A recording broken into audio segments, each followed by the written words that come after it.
Alors, bonjour à tous. Petit point sur l'or exprimé en dollars.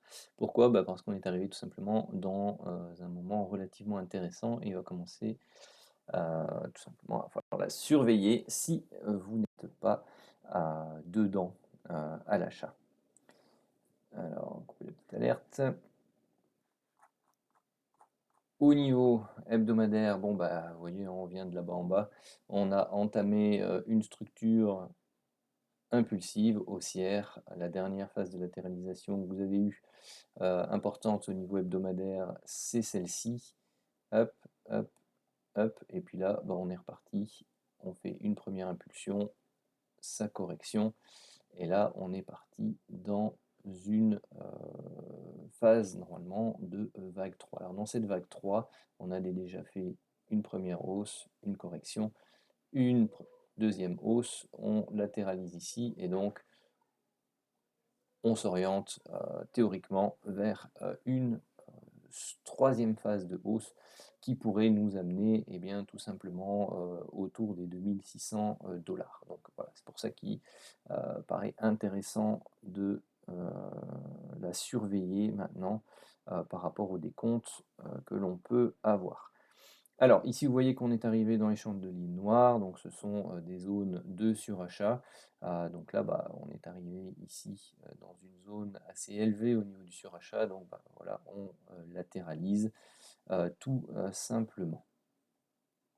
Maintenant, si on va voir le graphique 4 heures, qu'est-ce que l'on peut voir? Eh bien, depuis ces plus hauts ici, qu'est-ce qu'on a eu? On a eu 3 temps à baisser.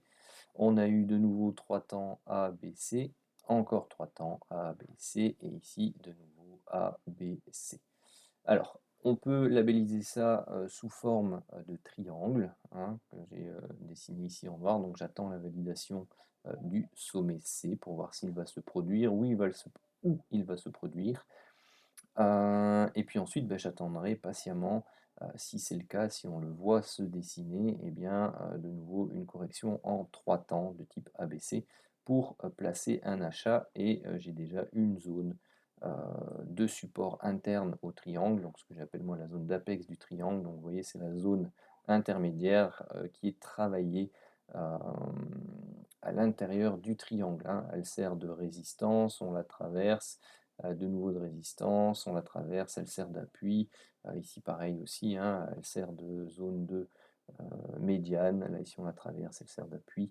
Ici on la traverse à la baisse, elle sert de résistance, et ainsi de suite.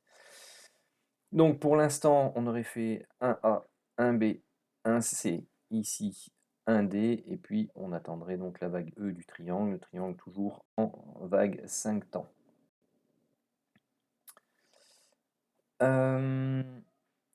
Une possibilité différente, c'est que tout simplement ici, on ait eu un sommet intermédiaire, on a eu 3 temps, et puis là, bah, mauvais décompte, c'est pas tout simplement 3 temps, c'est 5 temps, et donc le plus haut à considérer est ici.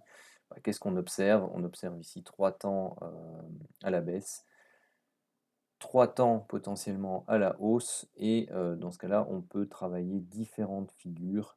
Dans ce cas-là, on aurait un grand A entre parenthèses ici, un grand B entre parenthèses qui demande à être confirmé, et puis là, bon, on peut continuer la latéralisation sous forme de triangle un peu plus longtemps, ou alors on peut transformer ça sous forme de flat et avoir 5 temps baissiers qui viendraient faire un plus bas par rapport aux 2880, on va dire, 85-80, qui viendrait rechercher bah, une zone de support maximum ici, au plus bas. Il ne faudrait pas descendre trop bas non plus, et qui pourrait ensuite donc relancer la hausse. Donc pour l'instant, le scénario principal qui me semble le plus adapté, non seulement à ce que je visualise personnellement au niveau du graphique et à la conjoncture, c'est celui-là. C'est-à-dire que bon, on va avoir un petit pic. Bon, on peut dépasser ici, hein, pour l'instant ça s'est placé, ça peut bouger, hein, ça peut même être à l'horizontale, hein. Donc c'est mis là parce que le triangle classiquement se fait sous forme habituellement, on va dire, symétrique. Il peut tout à fait ne pas l'être, hein. Donc Voilà, donc j'ai une zone, de, résistance pour, terminer ici la vague C, donc le point D, qui pour l'instant se situe entre les, on va dire, 387 et 410. J'attends donc, que tout simplement, l'or, eh bien, travaille cette zone. Vous voyez qu'en horaire mince, oups, en horaire, on est passé en zone de surachat également et donc bah, on a des setups de divergence, donc il faut surveiller un peu en horaire, voire en 15 ou en 5 minutes, ce qui se passe pour pouvoir entrer en position relativement tôt si vous désirez entrer en vente. Pourquoi? Eh bien parce qu'ici vous avez eu un temps à la hausse, latéralisation, un temps à la hausse, latéralisation, un temps à la hausse. Ça fait une impulsion en 5 temps. Vous avez ici, j'ai dessiné de nouveau un triangle, donc petit a, petit b, petit c, petit d, petit e. Et là, à partir de ce point-là, vous avez un temps à la hausse, une correction, un temps à la hausse, un flat ici pour la vague 4, et puis vous avez la dernière impulsion, théoriquement, pour la vague 5. Donc vous avez 5 temps qui se dessinent. Donc voilà, est-ce que la cinquième est terminée? Elle va encore pousser un peu plus haut avant de descendre. Pour ça, il faut vraiment aller chercher, par exemple, le 5 minutes pour décortiquer un peu plus. Euh,